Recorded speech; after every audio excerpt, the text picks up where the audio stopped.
Good morning. I'm Donald Lassere, President and CEO of the Muhammad Ali Center, and it's my honor to welcome you to the grand opening of this fantastic art studio. So I'm just here, I'm your moderator for today, so I'm going to be introducing our speakers, and our first speaker is a very fine young man and fearless leader of JCPS, our Superintendent, Marty Pollio.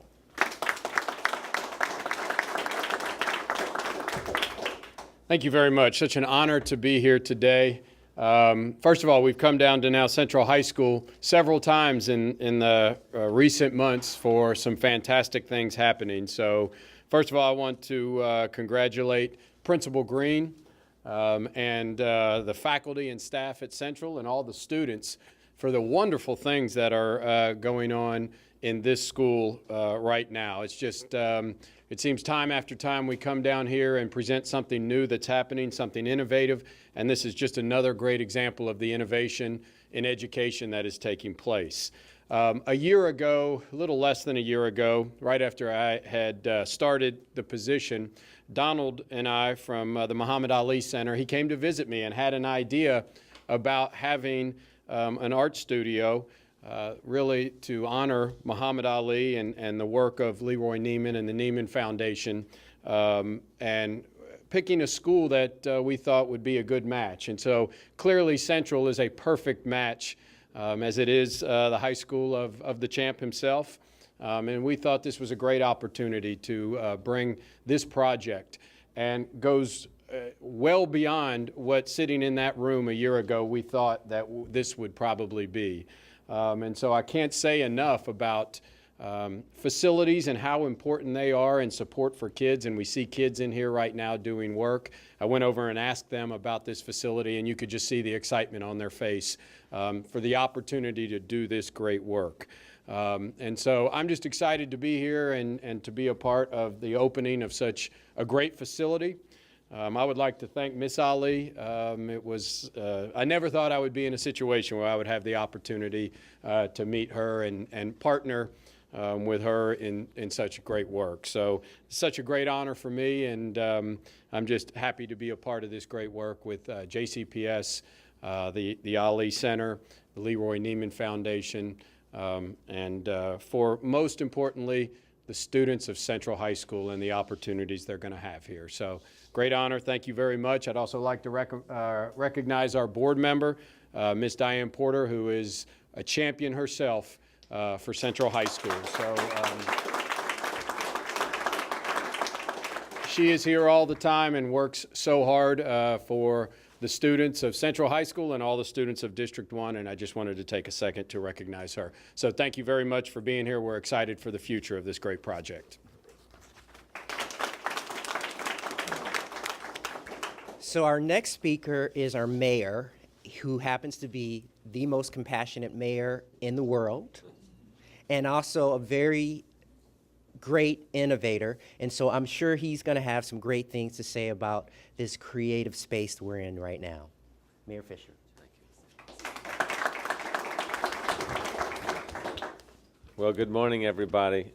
This has got to put a big smile on your face when you come in here and see kind of the joining together of Muhammad Ali, LeRoy Neiman, Central High School in this extraordinary space here.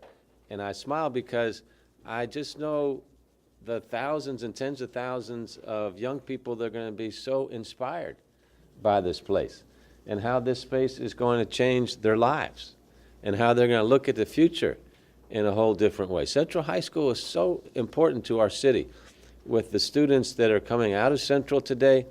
But when the Central students walk in the hall and they say, this is this place that Cassius Clay walked through, this is the place where he transformed from what he learned here into Muhammad Ali and shook up the world, and say, maybe I can have some of that inside of me. And Principal Green and I were talking about that earlier, that if each one of the 1,300 kids that are coming in Central High School next year had a little of that pep in their step, just a little bit of the swagger that your husband had, my God, what could happen? Your teachers might be annoyed. That'd be a good way for teachers to be annoyed. So it's just so beautiful because the champ's legacy is a permanent part of our city's DNA, and you see it all over the city. You see it at the work of the Ali Center. And of course, we're in the I Am Ali Festival 10-day period right now, which just is such an extraordinary time for our city to reflect even more intently on the life of the champ during these during this 10-day period.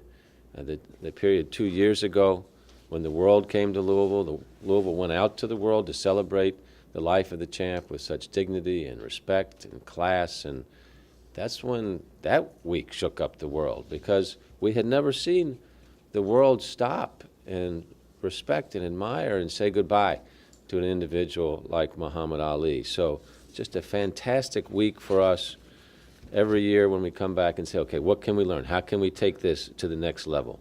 This studio here aligns with Muhammad's passion for empowering young people, with loyalty to the city, to the neighborhood, lifting each other up, challenging each other up to be the greatest. And it also aligns with our city's love for the arts, because we all know arts are the soul of any city. And Muhammad shared that same belief that arts can inspire us, they can bring us together. First and foremost, he was about inclusion. Didn't matter what you looked like, where you came from, we are all in this together. And boy, we need that message now more than ever. We're really happy to work with the Fund for the Arts in our community. They're our regional arts and community development organization. We've got a lot of partners in other forms of government, business, artists, arts and cultural organizations like the Ali Center, that we all created something called Imagine Greater Louisville through the arts. And this is looking through the arts through a lens of equity, so we could pull everybody in to experience their inner greatness as an artist and see where that takes us as a city. And already it's helped every one of our citizens reach their full human potential. So we put a lot of money into the arts because we believe in the arts. And I want to thank also the Jennifer Lawrence Foundation. They are matching the $200,000 that we're putting in this month's this next year's city budget, so we can do a program of beautiful murals around the city. So the more money we invest in the arts, the more people come to that as well.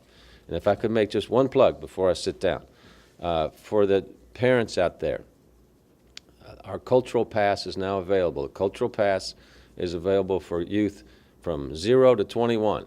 It allows you to go into 51 cultural institutions in our city free of charge during the summertime. So if you're saying, I don't have anything to do, get your Cultural Pass out, get your game on, go to the Ali Center, go to the Speed Art Museum, come and be inspired here. I'm sure the principal will let you in so that you can. He will.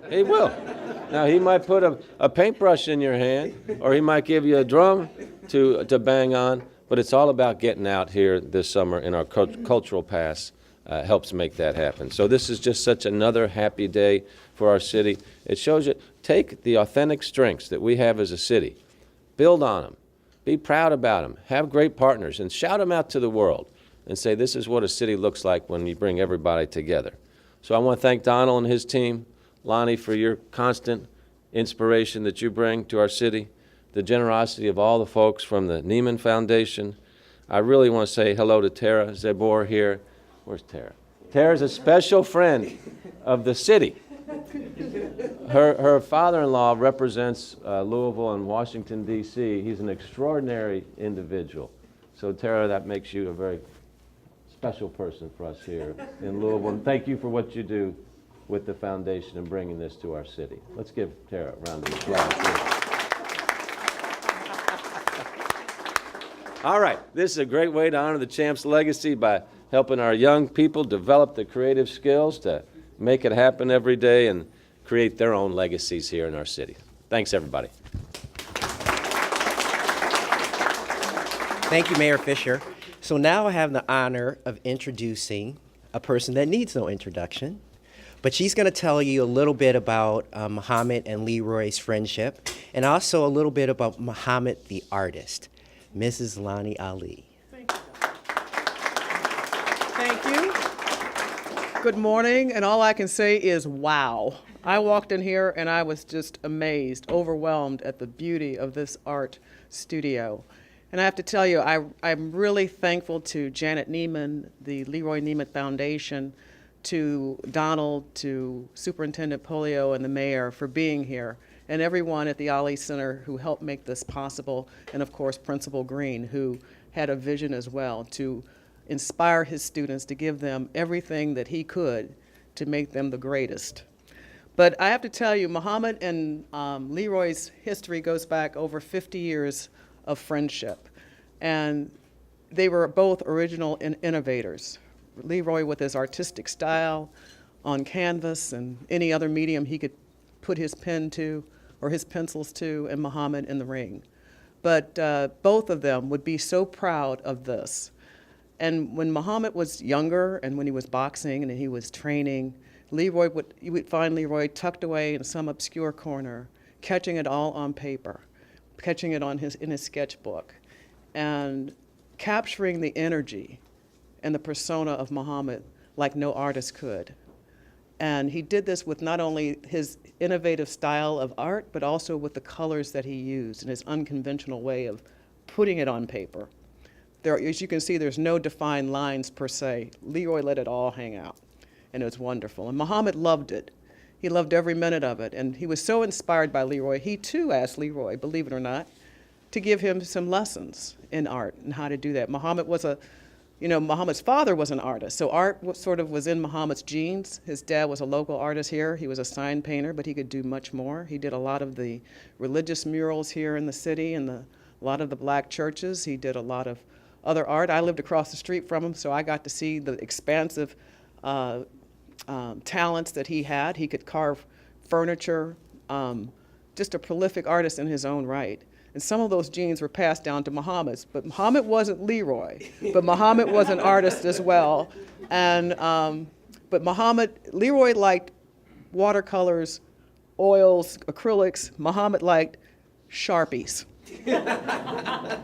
But like LeRoy, Muhammad would use anything in front of him to capture whatever it is he was trying to do. Mostly him and Joe Frazier in the ring and no standing room. Totally filled up arena. But people enjoyed Muhammad's art. They valued it just like they valued LeRoy's. But I think and I do know that LeRoy and Muhammad are here today in spirit because this is about them. It's about their legacies and how they came together as friends. And they would be so happy to know that they are inspiring another generation of young individuals, of artists. And I know both of them would say that this is the greatest studio ever. And there's some of the greatest artists in the world will come from this studio. So I just want to thank everybody for being here today. I am so pleased with this. I cannot wait to see the talent that comes through here and some of the work that comes out of here. Thank you. Thank you, Lonnie. So our next speaker, who I just found out is an honorary Louisvillian and who has a great connection to the city. I've been knowing her for 2 years and just found this out. Tara Zabor, who is the executive director of LeRoy Neiman and Janet Byrne Neiman Foundation. Tara, take it away. Thank you, Lonnie. That was beautiful, talking about their friendship. I'm pleased to be here representing Janet Neiman and the LeRoy Neiman Board of Directors. I worked with LeRoy for several years, and through those years, he told me countless stories and repeated them many times of his adventures with Ali, and they had some times. But as he told me stories, I learned that he cared most for his friends. He cared about his legacy of his life's work and to support young artists. So here we are today when talking with Good Tidings Foundation about where we were going to come with the next art studio. I thought, well, where would LeRoy love to be? Louisville is a Neiman city, a place that he loved to visit frequently. Yeah, he had a love for the Derby, of course, but there is such a tie to Muhammad in LeRoy's history that Louisville was a natural place for us to come. So tomorrow, June 8th, would have been LeRoy's 97th birthday, in fact. So although he's not here with us, I know that he would consider this a tribute to his great long friendship with Muhammad Ali, and an early birthday present. So I just want to thank Good Tidings for outdoing themselves once again with this beautiful center. Yeah, you've created another thoughtful place for young artists to work. And thanks to the mayor for that. And everyone else involved. Donald, your friendship and your help through this process has been wonderful. So thank you.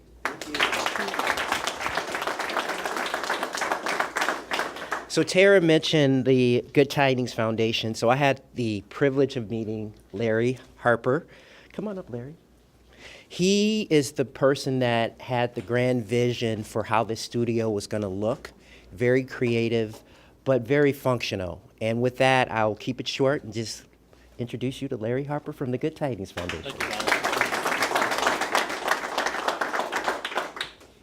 You know, as a young boy growing up in California, I had this poster over my bed when I was a Little League player, and it was of Sandy Koufax by this artist named LeRoy Neiman. And I looked at it every day growing up, and it really inspired me. Not only did I love the artwork, but it inspired me to love the game of baseball. And fortunately, I grew up and became a professional baseball scout, moved to San Francisco to be their director of scouting.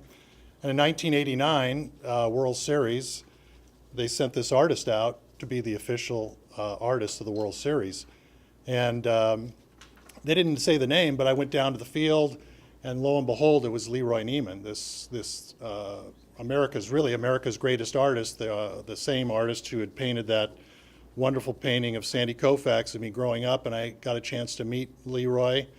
He invited me and my wife to come and visit him in his studio in New York many times. We became very, very close friends.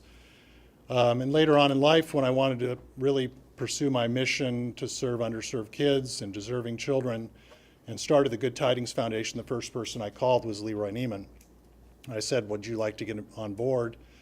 Which he gracefully did, and we have this idea of doing art studios for kids because the one thing LeRoy always told me is, just like Muhammad's life, where he didn't discriminate, art doesn't discriminate. You don't really technically need a talent like some athletes do or musicians do, maybe engineers. You don't have to be great at math.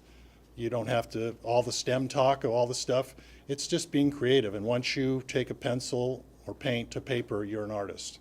And so that's the great thing about these art studios that we built. This is our 11th art studio we have built around the country. We've been in Harlem, Chicago, San Francisco. We build 2 of these a year. The Good Tidings Foundation has built over 180 projects between art, music, and athletics all over the country for deserving kids over the past 25 years.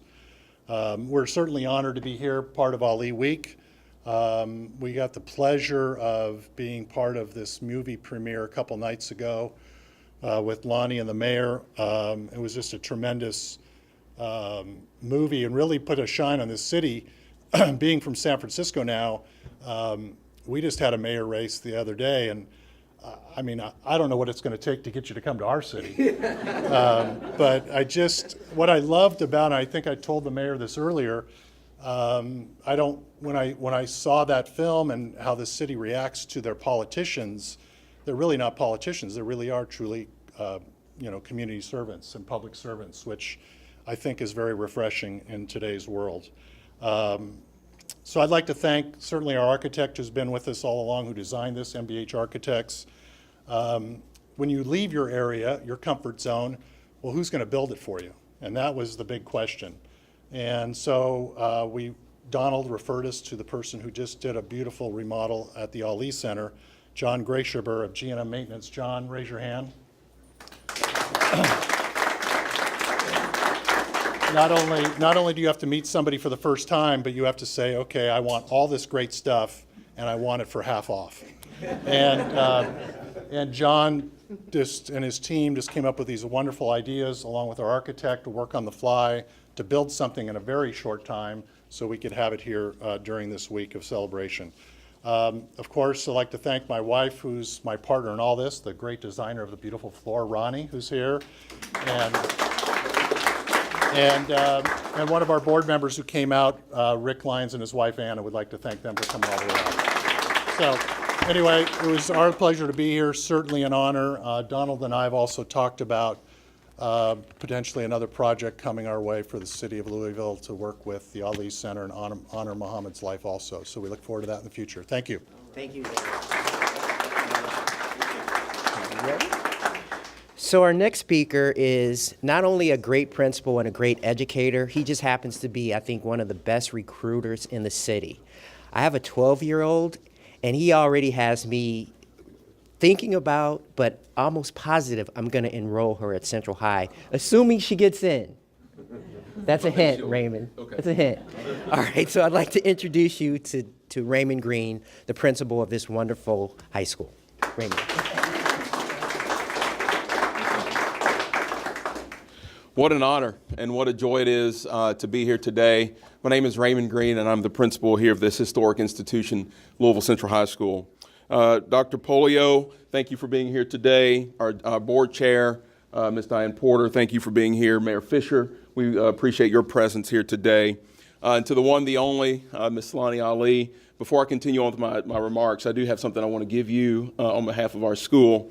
And our choir teacher, 2 years ago, he called me on the phone from his car. He said, Mr. Green, I had to pull over. I've been stopped listening to Ali's celebration on the radio, and I'm inspired to write a song. And so he wrote you a note, and he says, Dear Miss Ali, I began writing this song while listening to the radio coverage of your husband's funeral. It is the first original piece I've written, and it is the inspiration to compose this anthem to your husband's legacy. Came very organically. I hope that you will find it honors him and what he stood for. Yours truly, Ben Williams. And so what we have done for you is we have framed, this is a copy for you to keep so you can read the lyrics. All the lyrics are his words and words from the Quran. And so what we've done is we've framed this for you. It's called I Am Ali. And maybe next year, Donald, our choir, can sing this at the I Am Ali Festival. Maybe. That would be lovely. All right, so. Thank you so much. Thank you. Thank you. Yes, ma'am. Yeah. And here's a copy for you so you can read the lyrics, okay? I also want to say thank you to the LeRoy Neiman Foundation. It was such a great honor to learn about this foundation and all of their work. And so I want to thank Tara and her team for all of their leadership in making this project come to reality. I also want to thank Larry for his leadership. Larry and I corresponded via email hundreds of times. And so when we met today for the first time, it was good to see a real person, you know. And just like Larry said, we want to thank John Griesaber for putting all this together. John, the first time I met him, John is a general contractor on this project. He said, Mr. Green, we want to under-promise and over-deliver. And they certainly exceeded all of our expectations today. Three more brief things. I want to recognize all of our teachers. I have several teachers here in the room. I will put up the Central faculty against any faculty in this country because I believe in their work. And Patrick Robertson, the art teacher who's going to make great use of this space, has been in this room for 20 years. And so for him to get this space like this today, I have no doubt that he's going to be a great steward over it. And I'm excited to see Patrick. Where did he go? Where's Patrick? I'm excited to see the work that continues to come out because he's already turned out a lot of great things with limited resources. So I'm excited to see what he's able to do with these new resources. We have a student that's going to come and speak right after me here. Her name is Keeley Falcon, and she is truly one of our city's most talented artists. And I know you're going to enjoy her. And I want to thank our students who've come out today to demonstrate some of their talents. The last thing I want to say is this. The last thing I'll say is this, we're in an art room, and they got me thinking about different genres of art, and Impressionism is one of my favorite genres of art. It has been said that every impression finds an expression. Every impression finds an expression. And it is certainly true that Muhammad Ali has made a positive impression on our city, and we hope that his legacy continues to make an impression on the hearts and minds of our students that will be expressed through beautiful art, that will be expressed through them becoming leaders of social change, that they will become leaders in our city and make this world a better place, just like Muhammad Ali did. He was the first person inducted into our Hall of Fame, not for his boxing, but for his humanitarianism. And so it is our hope and our desire that this space will inspire students to continue to express themselves in positive ways and become leaders of positive social change here in our city and beyond. So thank you again, everybody, for coming out today, and thank you for making this space a great reality. Thank you. Keeley. So here's the fine student that Dr. Green talked about. Keeley, take it away. So, before when this room was had this fabulous makeover, it's always been a plain room for me, just a regular studio that I would see just in high schools. But when they were, fixing it up, I was so eager to see the process of the room. And now that I see the results, it just leaves me at awe. And I'm just so floored that I get to come to this studio with an inspiration just beyond of what I can explain myself. I just love every single bit of this. I don't want to leave this room. But yeah, I think I'm finished. Thank you. Three. All right. This has been a Metro TV production, a public service of Louisville Metro government.